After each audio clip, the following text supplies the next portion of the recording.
ढाका दौरे के तीसरे और आखिरी दिन सदर रामनाथ कोविंद आज तारीखी रमना काली मंदिर में पूजा अर्चना के साथ नए कॉम्प्लेक्स का करेंगे इफ्तिताह। सदर का भारतीय बिरादरी से भी है मुलाकात का प्रोग्राम।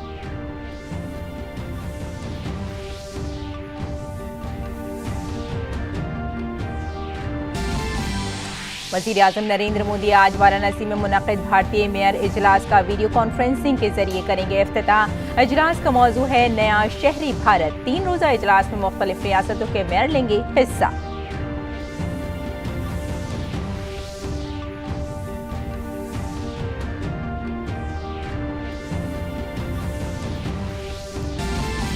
भारत दौरे पर आए फ्रांस की वजीर दिफा फ्लोरेंस पार्ली आज वज़ीर-ए-आज़म नरेंद्र मोदी से करेंगी मुलाकात। साथ ही वजीर दिफा राजनाथ सिंह के साथ करेंगी सालाना दिफाई मुज़ाकरात। फ्लोरेंस पार्ली का NSA अजीत डोभाल से भी मिलने का है प्रोग्राम।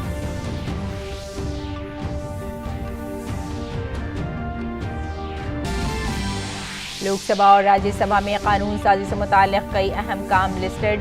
लोकसभा में कौमी डोपिंग मुखालिफ बिल 2021, वाइल्ड लाइफ तहफ़्फ़ुज़ तरमीमी बिल 2021 और चार्टर्ड अकाउंटेंट, लागत और वर्क्स अकाउंटेंट्स और कंपनी सेक्रेटरी तरमीमी बिल होगा पेश। वहीं राज्यसभा में वज़ीर कानून किरण रिजिजू सुलह बिल 2021 करेंगे पेश। अमेरिका ने पाकिस्तान को दहशतगर्दों के खिलाफ कदम नहीं उठाने पर लिया आड़े हाथों। अमेरिका के महकमा खारजा ने अपनी कंट्री रिपोर्ट्स ऑन टेररिज्म 2020 में पाकिस्तान की सरजमी पर कई दहशतगर्द तंजीमों के सरगर्म होने की कही बात। रिपोर्ट में भारत की दहशतगर्द तंजीमों के खिलाफ मुस्बत कोशिशों की सताइश। Asian champions trophy hockey tournament में आज भारत का मुकाबला पाकिस्तान से। पिछले मुकाबले में भारत ने मेजबान बांग्लादेश को 9-0 से दी थी शिकस्त।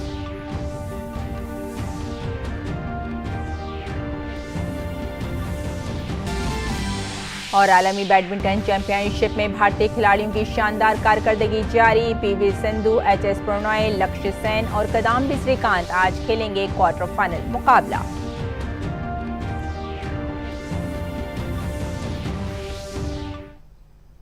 आदाब नाजरीन, खबरनामे में आपका इस्तकबाल है। मैं हूं आपके साथ रेशमा फारूकी। आइए तफसील से अब खबरों पर नजर डालते हैं। सदर जमहूरिया रामनाथ कोविंद अपने 3 रोजा दौरे के तीसरे और आखिरी दिन आज ढाका में रमना काली मंदिर जाएंगे। सदर जमहूरिया तारीखी रमना काली मंदिर के नए कॉम्प्लेक्स का इफ्तिताह करेंगे। इस मंदिर को पाकिस्तानी फौज ने 1971 में मुकम्मल तौर पर मिस्मार कर दिया था। अब मंदिर की दोबारा तामीर की गई है, जिसका इफ्तिताह सदर कोविंद करेंगे। कहा जाता है कि रमना काली मंदिर या रमना काली बाड़ी 300 साल से भी ज्यादा पहले तामीर किया गया था और इस मंदिर की अपनी तारीखी अहमियत है। तारीख के औराक में इसे पाकिस्तानी फौज की हिंदुओं के खिलाफ बर्बरियत के लिए याद किया जाता है। बांग्लादेश के मुख्तलिफ मजहबी ग्रोहों के लोग आज सदर रामनाथ कोविंद से मिलने पहुंचेंगे। इसके साथ ही 1971 की बांग्लादेश की तहरीक आज़ादी के मुजाहिदों से भी खुसूसी मुलाकात होगी। वो मुजाहिदीन आज़ादी जिन्होंने पाक फौज के खिलाफ भारतीय फौज के साथ कंधे से कंधा मिलाकर लड़े। इसके बाद सदर कोविंद की बांग्लादेश में आबाद भारतीय बिरादरी से मुलाकात होगी, जहां सदर जमहूरिया अपना खिताब भी करेंगे। इसके बाद सदर जमहूरिया रामनाथ कोविंद दोपहर बाद वतन रवाना हो जाएंगे। और वज़ीर-ए-आज़म नरेंद्र मोदी आज वाराणसी में ऑल इंडिया मेयर कॉन्फ्रेंस से वीडियो कॉन्फ्रेंसिंग के जरिए खिताब करेंगे।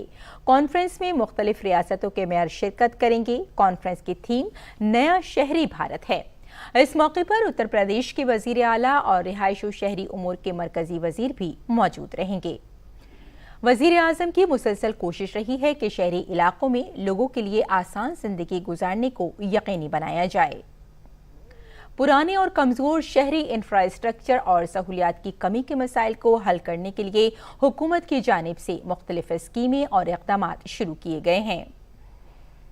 इन कोशिशों के तहत रियासत उत्तर प्रदेश पर खुसूसी तवज्जो दी गई है। रियासत के शहरी मंजरनामे में खास तौर पर पिछले 5 सालों में नुमाया तब्दीलियां रूनुमा हुई हैं और इस इलाके में काफ़ी हद तक तरक्की भी हुई है। शहरी तरक्की के मैदान में हुकूमत हिंद और हुकूमत उत्तर प्रदेश के अहम कामयाबियों को दिखाने के लिए एक नुमाइश का भी एहतमाम किया जा रहा है, जो 17 से 19 दिसंबर तक चलेगा।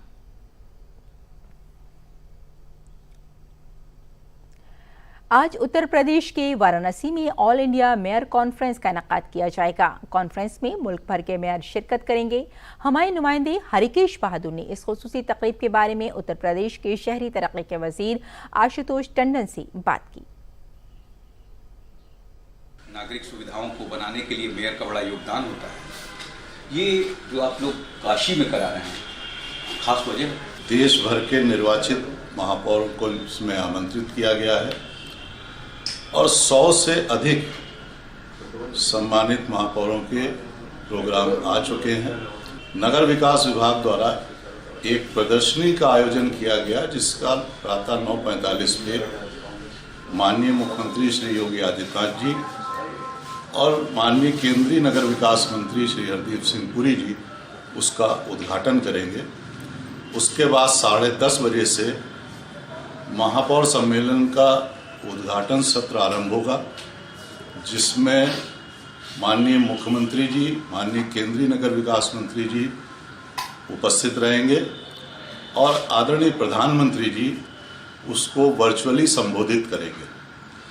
11:30 बजे तक ये सत्र चलेगा और उसके बाद महापौर सम्मेलन के दूसरे सत्र में तमाम विषयों पर डिस्कशन होंगे। पुणे के जो महापौर हैं वो स्वच्छ भारत मिशन के ऊपर एक प्रेजेंटेशन प्रस्तुत करेंगे और देश भर में नगरीय क्षेत्रों में जो जो कार्य हो रहे हैं, जिन जिन योजनाओं को अंजाम दिया जा रहा है, वो सब एक दूसरे से वो साझा करेंगे और वो जो एक फाइनल प्रेजेंटेशन जो तैयार होगा उससे पूरे देश के नगरीय क्षेत्र को लाभ होगा। माननीय प्रधानमंत्री जी का जो मार्गदर्शन मिलेगा, इस सम्मेलन से देश भर में नगरीय क्षेत्रों में जो भी विकास कार्य, जो योजनाएं हो रही हैं, उन सब पर सार्थक परिचर्चा होकर और आगे के लिए एक पाथवे भी निर्धारित होगा। देश भर के महापौरों से जो बात की गई तो उनमें बड़ी उत्सुकता है काशी आने की और काशी का विकास वो देखेंगे, बाबा विश्वनाथ धाम देखेंगे और उसके बाद मुझे लगता है कि काशी से भी उन्हें बहुत प्रेरणा मिलेगी। कैमरा पर्सन मनीष सिंह के साथ doctor Harikesh Bahadur Singh Gautam, DD news. Parliament के सरमाई इजलास के दौरान आज लोकसभा में कई अहम बिल पेश किए जाएंगे। वजीर खेल अनुराग ठाकुर आज कौमी डोपिंग मुखालिफ बिल 2021 पेश करेंगे।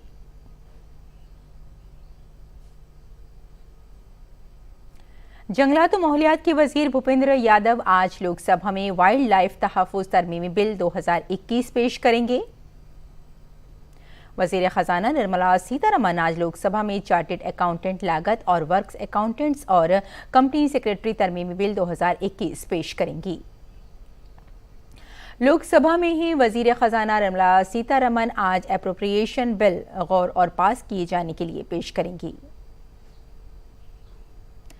वजीर सेहत मनसुख मांडविया आज लोकसभा में सरोगेसी बिल 2019 पर राज्यसभा से हुई तरामीम पर गौर करने के लिए पेश करेंगे।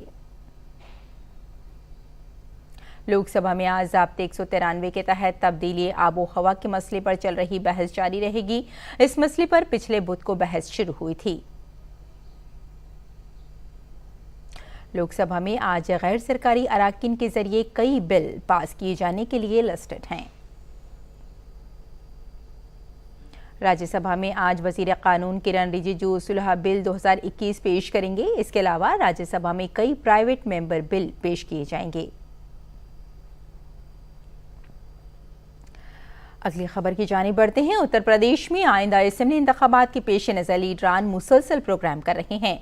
वजीर दाखिला अमित शाह आज एक दिन के दौरे पर लखनऊ जाएंगे। वो आज दोपहर लखनऊ में एक अवामी इज्तिमा से खिताब करेंगे। सरकार बनाओ अधिकार पाओ प्रोग्राम के तहत ये रैली भारतीय जनता पार्टी और निशात पार्टी की तरफ से मुनक्किद की जा रही है। अहम बात यह है कि बीजेपी और निशात पार्टी के दरमियान रियासती असेंबली इंतखाबात के लिए इत्तेहाद का ऐलान हुआ है। साल 2019 में बीजेपी ने संत कबीर नगर सीट निषाद पार्टी के प्रवीण निषाद को दी थी। प्रवीण निषाद फिलहाल इसी सीट से रुकन पार्लियामेंट हैं। Amit Shah Uttar Pradesh co operative bank की 23 नई शाखों का इफ्तिताह करेंगे। वो Uttar Pradesh state where housing corporation के 29 गोदामों का भी इफ्तिताह करेंगे। शाम के वक्त अमित शाह 7वीं कौमी सहकार भारती कॉन्फ्रेंस की इफ्तिताही तकरीब में शिरकत करेंगे। और फ्रांस की वजीर दिफा Florence Parly Bharat France strategic और दिफाई ताल्लुकात को मजबूत करने के लिए भारत के सरकारी दौरे पर हैं। फ्लोरेंस पार्ली वजीर आजम नरेंद्र मोदी से मुलाकात करेंगी और अपने हम मनसब राजनाथ सिंह के साथ सालाना दिफाई बातचीत करेंगी। फ्रांसीसी सिफारत खाने ने एक बयान में कहा है कि भारत फ्रांस जामे दिफाई ताउन के पहलुओं पर तबादला ख्याल किया जाएगा, जिसमें दिफाई ताउन खासतौर पर हिंद बहरुल काहिल में मैरी टाइम सिक्योरिटी शामिल है। मेक इन इंडिया और दहशतगर्दी मुखालिफ ताउन को बढ़ावा देने के मकसद से शराकत दारी पर भी तबादला ख्याल किया जाएगा। अपने सरकारी दौरे के दौरान फ्रांसीसी वजीर दिफा कौमी सलामती के मुशीर अजीत डोभाल से भी मुलाकात करेंगी। वो दिल्ली में कौमी जंगी यादगार पर खराज अकीदत पेश करेंगी। मुल्क में अब तक 135 करोड़ 91 लाख से ज्यादा कोविड मुखालिफ वैक्सीन लगाई जा चुकी हैं। इनमें से 82 करोड़ 25 लाख से जायद वैक्सीन पहली खुराक की शक्ल में और 53 करोड़ 65 लाख से जायद दूसरी खुराक की शक्ल में दी गई हैं। मरकजी वजारत सेहत ने बताया कि कुल 62 लाख से ज्यादा वैक्सीन लगाई गई। मरकज मुल्क गिर वैक्सीनेशन मुहिम के एक हिस्से के तौर पर रियासतों और मरकज के जेर इंतजाम इलाकों को मुफ्त वैक्सीन फराहम कर रहा है। दिल्ली पुलिस ने नौजवानों को रोजगार देने के लिए बड़ी पहल की है। दिल्ली पुलिस ने जनूब मगरबी जिले में उन्नति नाम से एक वेबसाइट लॉन्च की है। इस वेबसाइट पर रजिस्ट्रेशन करके नौजवान ट्रेनिंग हासिल कर सकेंगे। इसके बाद उन्हें नौकरी या रोजगार देने का काम भी किया जाएगा। इस वेबसाइट के जरिए नौजवान न सिर्फ पढ़ाई कर सकेंगे बल्कि उन्हें कई तरह के हुनर की भी तरबियत दी जाएगी। दिल्ली पुलिस कमिश्नर राकेश अस्थाना की क़यादत में जुनूब मगरबी ज़िला पुलिस ने ई लर्निंग प्लेटफॉर्म उन्नति ऐप लॉन्च किया। इस प्लेटफॉर्म पर नौजवान basic computer typing, digital marketing, nursing, office management समेत कई प्रोफेशनल कोर्स के साथ ही मुकाबला जाती इम्तिहानात वो खेल टूर्नामेंट की तैयारी भी कर सकेंगे। ज़रूरतमंद गरीब व स्कूल छोड़ चुके लोगों को तरबियत देकर रोजगार पाने के लिए अहल बनाया जाएगा। कोर्स पूरा कर चुके उम्मीदवारों को डिजिटल सर्टिफिकेट दिए जाएंगे और उन्हें मुताल्लिका ट्रेड में रोजगार फ्राहम कराने में भी मदद की जाएगी। लाइव क्लास अटेंड करने से रह गए लोग उसी क्लास का वीडियो बाद में कभी भी देख सकेंगे। पुलिस कमिश्नर ने Delhi police youth skill development programme के तहत तरबियत लेकर अब नौकरी कर रही पिंकी, रितु रानी, मेघना, कंचन, डाली, परवीन व राहत अली को सरफराज किया। इस दौरान शॉर्ट फिल्म सतर्क के जरिए दिखाया गया कि दिल्ली पुलिस किस तरह से स्ट्रीट क्राइम पर लगाम लगा रही है।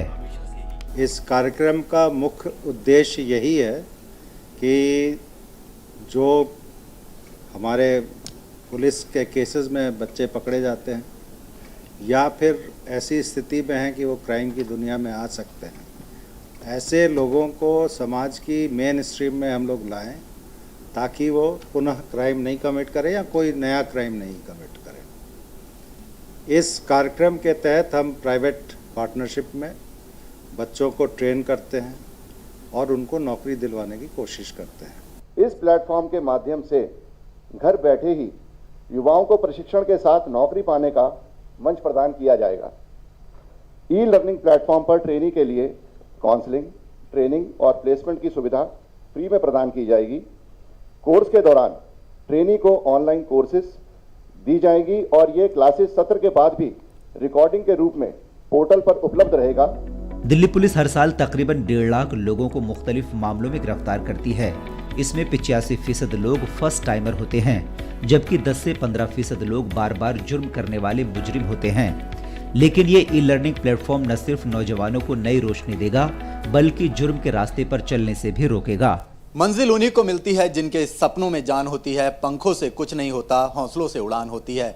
दिल्ली पुलिस ने उन्नति ऐप लॉन्च करके उन युवाओं के हौसलों को नई उड़ान दी है जो आगे चलकर देश का नाम रोशन करना चाहते हैं, कुछ बन कर दिखाना चाहते हैं।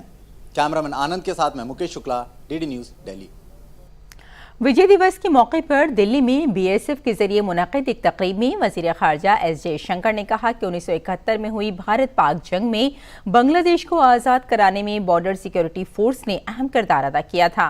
उन्होंने नई दिल्ली में विजय दिवस की 50वीं सालगिरह के मौके पर बॉर्डर सिक्योरिटी फोर्स के जरिए मुनक़िदा एक तकरीब में बीएसएफ अहलकारों की सताइश की। पेश है हमारे नुमाइंदे ग्रीश निशाना की एक खास रिपोर्ट। बॉर्डर सिक्योरिटी फोर्स यानी बीएसएफ के जरिए विजय दिवस के मौके पर दिल्ली के सुषमा स्वराज भवन में स्वर्णिम विजय वर्ष तकरीब मुनक़िद की गई। बांग्लादेश मुक्ति संग्राम की 50वीं सालगिरह पर बीएसएफ के जरिए मुनक़िद इस तकरीब के दौरान वॉर वेटरन्स और मुक्ति जंगजुओं ने 1971 की लड़ाई के अपने तजुर्बात मुश्तरक किए। प्रोग्राम में मेहमान खुसूसी के तौर पर पहुंचे वज़ीर ख़ारजा डॉक्टर एस जयशंकर ने कहा कि 1971 में हुई भारत पाक जंग में बांग्लादेश को आज़ाद कराने में बॉर्डर सिक्योरिटी फोर्स का अहम ताउन रहा। The Border Security Force played a critical role in the liberation of Bangladesh. We salute the intrepid BSF officers and men whose resolve and valor created history in 1971.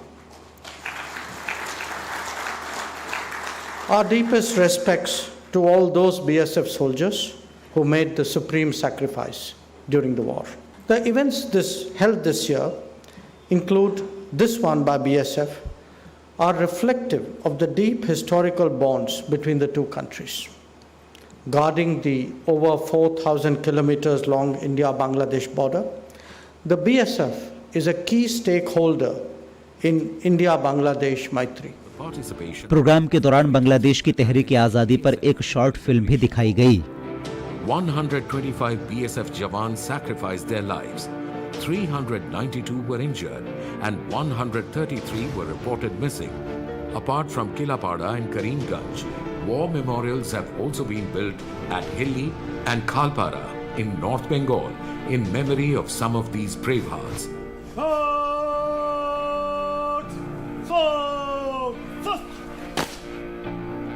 Today, the memories of the bravehearts remain etched in minds forever.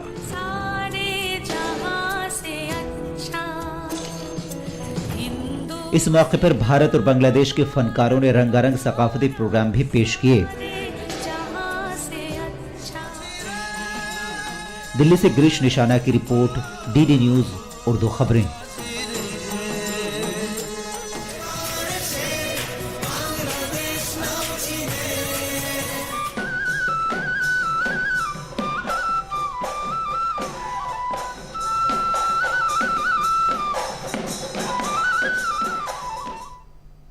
और अमरीकी महकमा खारजा ने अपनी country reports on terrorism 2020 में कहा है कि पाकिस्तान ने दहशतगर्दी की रोकथाम के लिए बहुत कम काम किया है।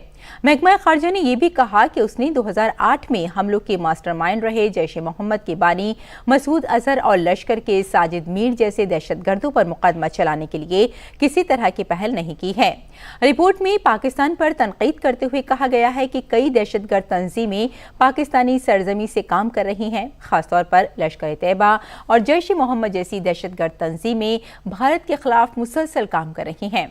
ये भी कहा गया है कि पाकिस्तान ने जैश ए मोहम्मद के बानी और अक़वाम मुत्तहिदा में नामजद दहशतगर्द मसूद अजहर और 2008 में हुए दहशतगर्दाना हमले के प्रोजेक्ट मैनेजर कहे जाने वाले साजिद मीर के खिलाफ कुछ नहीं किया और इन दोनों को खुली छूट मिली हुई है। रिपोर्ट में यह भी कहा गया है कि भारत ने दहशतगर्द तंजीमों के खिलाफ बामानी कोशिशें की हैं।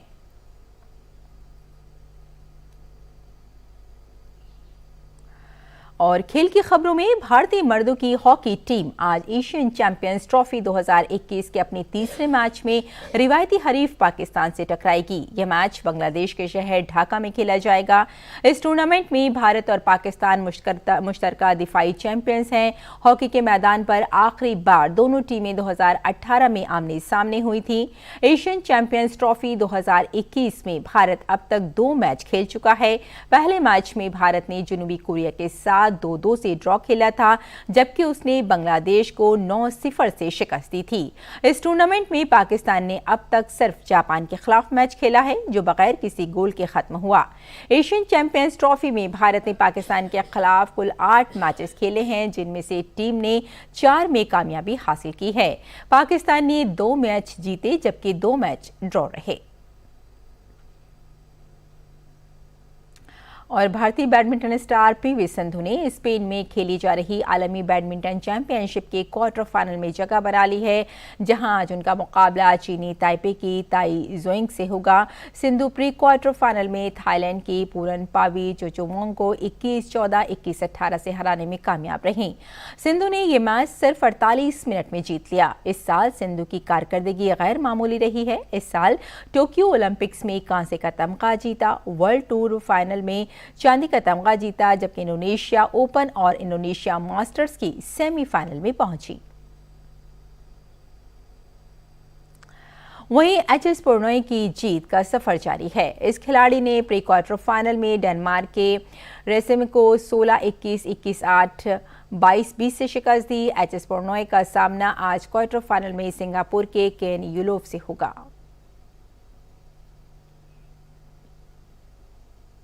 लक्ष्य सेन भी आलमी बैडमिंटन चैंपियनशिप में जीत के साथ क्वार्टर फाइनल में पहुंच गए हैं। लक्ष्य ने प्री क्वार्टर में ग्वाटेमाला की क्वीन कार्डन को 21-13, 21-8 से शिकस्त दी। लक्ष्य सेन ने 32 मिनट के अंदर ही मैच जीत लिया। किदांबी श्रीकांत ने भी क्वार्टर फाइनल में जगह बना ली है। श्रीकांत ने 40 मिनट तक जारी रहने वाले मैच में चीन के लोगुआंग जो को सीधे सेटों में 21-10, 21-15 से शिकस्त दी। श्रीकांत का मुकाबला आज क्वार्टर फाइनल में नीदरलैंड के मार्क काल्जू से होगा। और आइए अब नजर डालते हैं मौसम के मिजाज पर।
और बुलेटिन के आखिर में सुर्खियां एक बार फिर।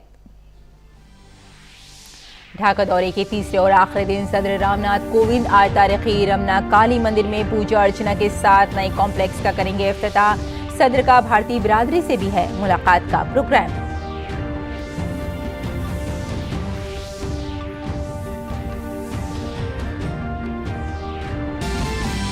वज़ीर-ए-आज़म नरेंद्र मोदी आज वाराणसी में मुनक़्क़िद भारतीय मेयर इजलास का वीडियो कॉन्फ्रेंसिंग के जरिए करेंगे इफ्तिताह। इजलास का मौजू है नया शहरी भारत। 3 रोज़ा इजलास में मुख्तलिफ रियासतों के मेयर लेंगे हिस्सा।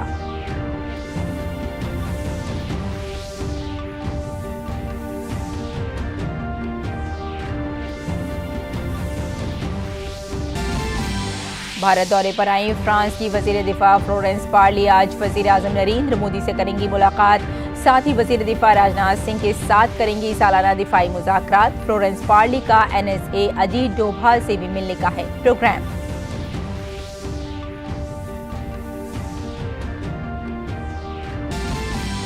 लोकसभा और राज्यसभा में कानून साजी से मुताल्लिक़ कई अहम काम लिस्टेड। लोकसभा में कौमी डोपिंग मुखालिफ बिल 2021, वाइल्ड लाइफ तहफ़्फ़ुज़ तरमीमी बिल 2021 और चार्टर्ड अकाउंटेंट, लागत और वर्क्स अकाउंटेंट्स और कंपनी सेक्रेटरी तरमीमी बिल होगा पेश। वहीं राज्यसभा में वज़ीर कानून किरण रिजिजू जो सुलह बिल 2021 करेंगे पेश। अमेरिका ने पाकिस्तान को दहशतगर्दों के खिलाफ कदम नहीं उठाने पर लिया आड़े हाथों। अमेरिका के महकमा खारजा ने अपनी कंट्री रिपोर्ट्स ऑन टेररिज्म 2020 में पाकिस्तान की सरजमी पर कई दहशतगर्द तंजीमों के सरगर्म होने की कही बात। रिपोर्ट में भारत की दहशतगर्द तंजीमों के खिलाफ मुस्बत कोशिशों की सताइश। Asian champions trophy hockey tournament में आज भारत का मुकाबला पाकिस्तान से। पिछले मुकाबले में भारत ने मेजबान बांग्लादेश को 9-0 से दी थी शिकस्त।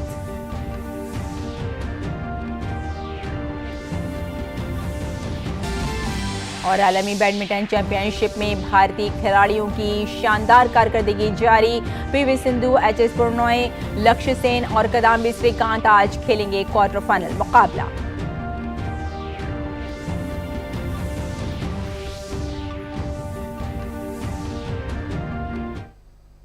तो नाज़रीन, खबरनामे में फिलहाल इतना ही। इजाजत दें, आदाब।